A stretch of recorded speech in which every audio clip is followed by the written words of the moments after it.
Good day, everyone. Ali Safi here from Safi Financial Network. Today is November 27, 2024.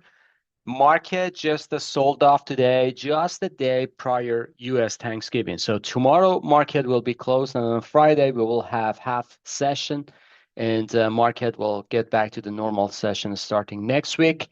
And usually this time of the year, market is pretty bullish, but we just got very choppy consolidation. I know that market is just getting close yesterday to new all-time high. But today, S&P 500 just going down a day before, as I said, US Thanksgiving. So Friday session would be half session. Potentially market would be very, very low volume or light volume. And still looking for the choppiness starting next week or so. So we will see for the first 2 weeks of the December. I would say market can give us a kind of like a potential drop for a next buying opportunity. Right now, I would like to mention this. This is very, very important, folks. I know some people are not considering this, but you should consider this one. Dow Jones hit new all-time high today. Dow Jones hit 45,000 and coming back down right now. It's 270 points below its new all-time high. It's just getting back to the downside. But here is the thing. Dow hits new all-time high. S&P 500 just getting close to new all-time high, but it didn't hit new all-time high.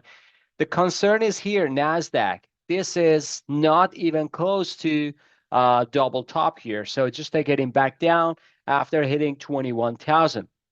So obviously, semiconductors, as I mentioned yesterday, and Nasdaq, big techies are lagging. So whenever this situation happens, usually market initiating the bigger corrective move to the downside, potentially because the leaders actually are not leading. Basically, the market is going up without any leaders. And leaders usually are Mag 7 or semiconductors. I would like to say that this bird, as a Nasdaq, you can just say it as a bird, has two wings. One is big techies. The other wing is going to be semiconductors. Semiconductors actually lagging for almost 4 months right now, and the Mag 7 as well. So they're just doing sideways, choppy. Microsoft. Look at the chart of Microsoft. Look at the chart of Google.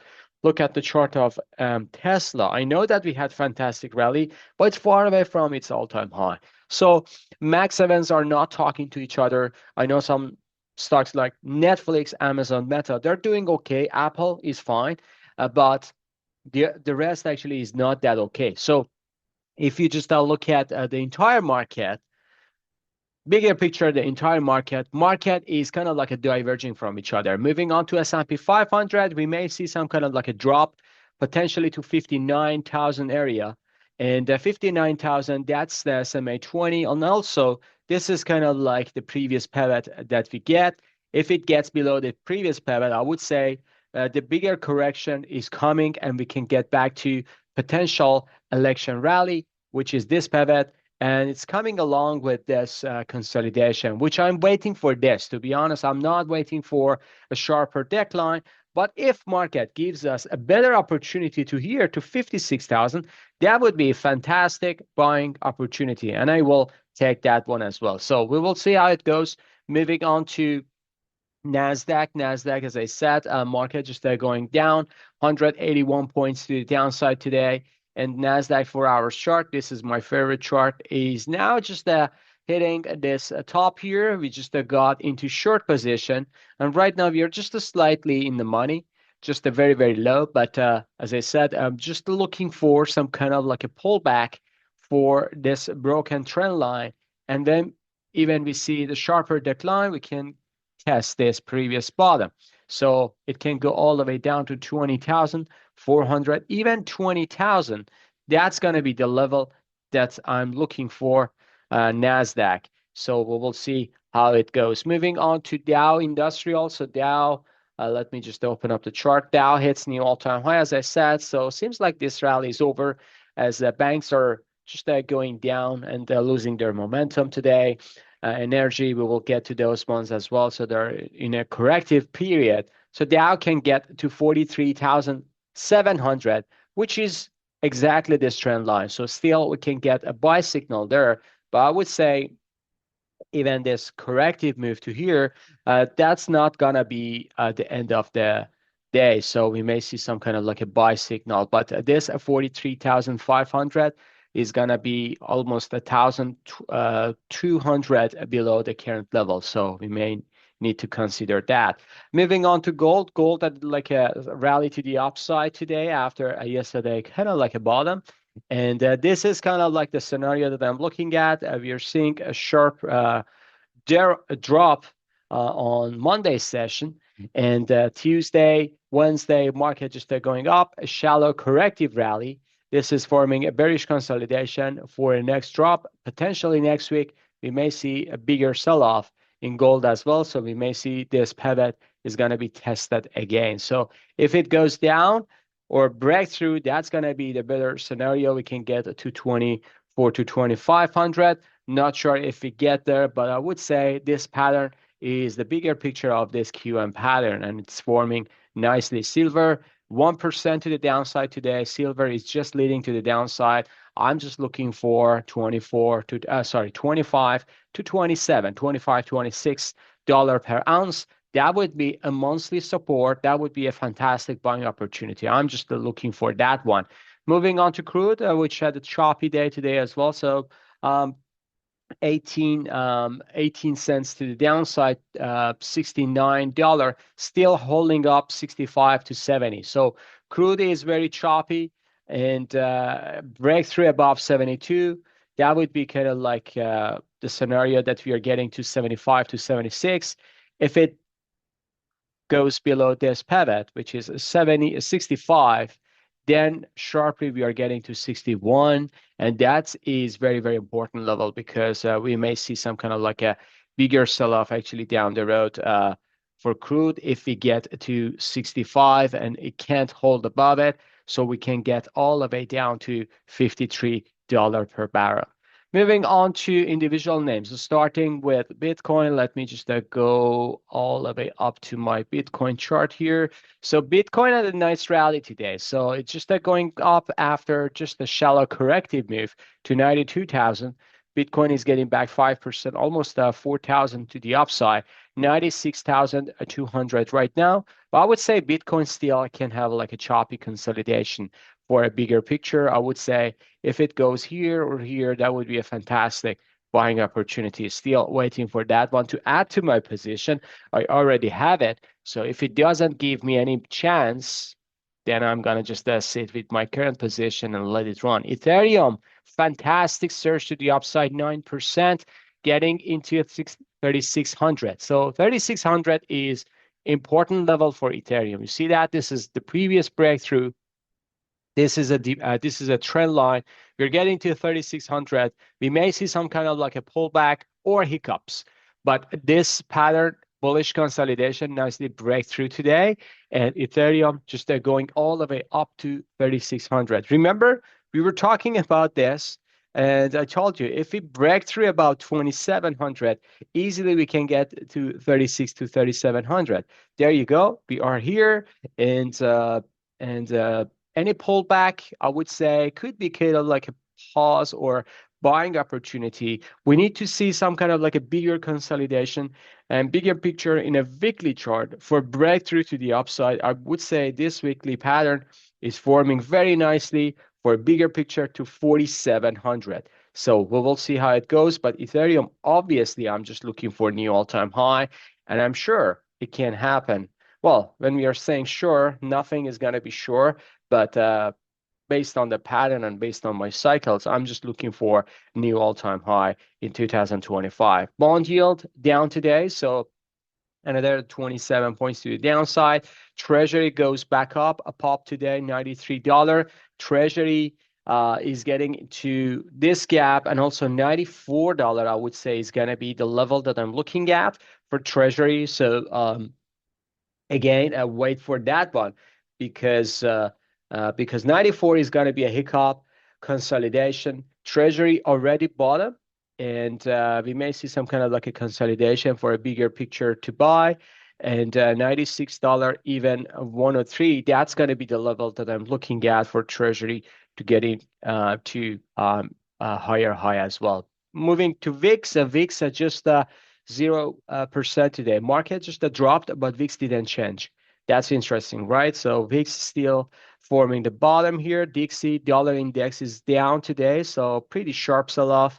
And when dollar is down, usually gold is up, but gold cannot manage to higher high just because the bigger picture still is not there yet. So I'm just looking for more drop on gold. Magma indicator just going down today, $11 down. Apple 13 cents down, still forming pretty close to new all-time high.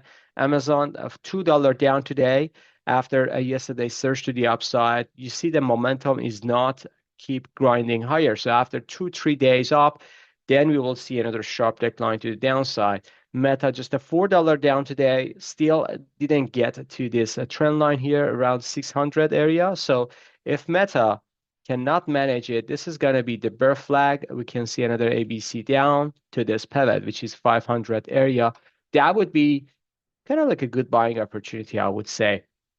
Moving on to Microsoft, after yesterday's surge to the upside, Microsoft, even after hours, it just hit again for 21.38. That's the Microsoft. I believe Microsoft is forming a bearish pattern. So after 3 days, it's getting back again to the downside. Lots of triangles are forming here. So we will see if it breaks through, I would say, below 400, then it can go all the way down sharply to this consolidation area. 360 to 370. That's the area that I'm looking at for Microsoft. Google, 11 cents up, but this is kind of like a bounce after this sharp sell-off. We may see another sell-off initiating down the road to 142 to 146. Potentially, that's the area that I'm looking at for a fantastic buy. Even it can go lower. So just give me a second. I'm going to just adjust it. 140 to 146. That's the area that I'm looking at for Google to get back to this. Moving on to Netflix, $4.74 up after Monday's sell-off. Tesla going down again, $5.34 down after this hit. I would say Tesla, this is top, and we may see some kind of like a pullback to the downside. Moving on to semiconductor index. This is the sector that I was talking about. So we just got into this important dynamic trend line here. 230. So let me just to show you here something. If we get below this and this, so if we get below this demand area, which has been tested once, twice, and the second time is kind of like a concerning. Why? Because we did not manage to higher high. This is not.